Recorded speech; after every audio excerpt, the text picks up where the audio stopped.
बबलू हाथी सुबह सवेरे अकेले वन में टहलने के लिए निकला। वह अपने ही धुन में चला जा रहा था। लगता था उसके दिमाग में कोई उलझन है जिसे वह सुलझाने की कोशिश कर रहा था।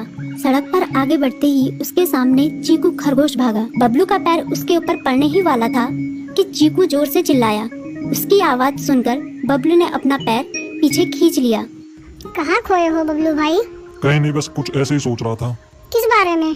तुम जानकर क्या करोगे? शायद मैं तुम्हारी कुछ मदद कर सकूं। तुम तो जानते हो आजकल वन में कितनी चोरियां हो रही हैं, पर चोर का कोई अता पता ही नहीं है। इस बात को लेकर वन के सारे प्राणी चिंतित थे। वे वहाँ खुद को सुरक्षित महसूस नहीं कर रहे थे। अरे चीकू भाई, हम मजबूर हैं। हम चोर को पकड़ ही नहीं पा रहे हैं। वह बहुत चालाक है और अपने काम को बड़ी कुशलता से अंजाम दे रहा है। कहीं कोई सबूत ही नहीं छोड़ रहा। हमारे राजा इस बात को लेकर बहुत चिंतित हैं। यही कारण है कि हम सब इस बारे में सोच रहे हैं। अब तुम मेरी इसमें क्या मदद कर सकते हो? मैं कुछ सोचता हूँ, हो सकता है मुझे कोई उपाय सूझ जाए। प्रयास करने में कोई हर्ज तो नहीं है।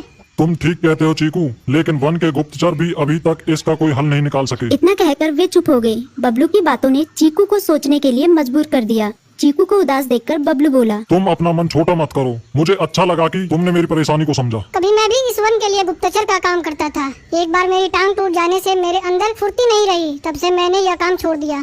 चीकू, तुम चाहो तो यह काम दोबारा कर सकते हो। वन के प्राणी ज्यादातर दिन में भोजन की तलाश करते हैं, वे रात को आराम करते हैं। तुम दिन रात दोनों में ही भोजन की तलाश में निकल सकते हो सकता है रात को तुम्हें कुछ ऐसी बातों का पता चल जाए जो हमारे काम की हो। हाँ बबलू, तुम ठीक कहते हो। मैं आज रात को वन में घूमकर इस बात का पता करने की कोशिश करता हूँ। थोड़ी देर बातें करके चीकू अपने बिल की ओर बढ़ गया और बबलू अपने रास्ते चला गया। चीकू के दिमाग में अभी तक बबलू की कई बातें घूम रही थी। उसे समझ नहीं आ रहा था वह बबलू की मदद कैसे करे। दिन भर वह उसी उधेड़-बुन में लगा रहा। शाम होते ही चीकू कुछ सोचने लगा और वह चुपचाप बिल से बाहर निकल आया। चीकू की पत्नी ने देखा तो बोली, इस समय कहाँ जा रहे हो? बाहर खतरा है। खतरा तो सुबह भी रहता है, लेकिन खतरों से डरकर हम भूखे तो नहीं मर सकते। मैं बाहर घूम कर आता हूँ। इतना कहकर चीकू रात को बिल से बाहर निकल आया। कुछ दूर जाकर उसकी नजर बंकू उल्लू पर पड़ी, जो कुछ ही दूरी पर था। वह पेड़ की डाल पर बैठा अपनी गर्दन चारों तरफ घुमा रहा था। वह तेजी से पेड़ की एक डाल से दूसरी डाल पर उड़ रहा था। बंकू की नजर उस पर नहीं पड़ी थी। कुछ सोचकर चीकू पेड़ के पीछे से बाहर निकलकर थोड़ी खुली जगह पर आ गया और वहाँ से बंकू उल्लू को देखने लगा।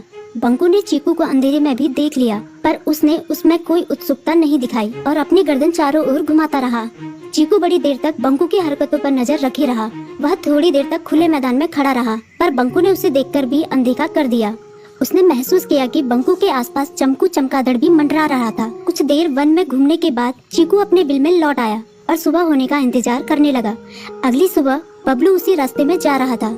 रास्ते में चीकू उसका इंतजार कर रहा था। आज बड़ी जल्दी आ गए बबलू। हाँ, आजकल मुझे चिंता की वजह से नींद नहीं आती। कोई नई खबर है क्या? यकीन से तो मैं नहीं कह सकता, पर मैं तुम्हें ऐसे प्राणी का नाम बता सकता हूँ जो शायद चोरों की मदद कर रहा है। कौन है वो? बंकू उल्लू। इतना कहकर चीकू ने रात की घटना उसे ज्यों की त्यों सुना दी। इसे सुनकर बबलू का माथा ठनका। बबलू की आंखें चौंधिया गई। तुम ठीक कह रहे हो। मुझे आज रात बंकू और चमकू पर नजर रखनी होगी। इतना कहकर वे दोनों अपने अपने रास्ते चले गए। बबलू रात को अपने साथियों के साथ बंकू पर नजर गड़ाए रहा। उसकी संदिग्ध गतिविधियों को देखकर बबलू ने उसे उसके साथियों चंकी और संकी लोमड़ के साथ पकड़ लिया। बबलू ने सख्ती से पूछताछ करनी शुरू कर दी। तुम इस समय बंकू चमकू के साथ क्या कर रहे हो? हम चारों दोस्त हैं, इसलिए साथ बैठकर बातें कर रहे हैं।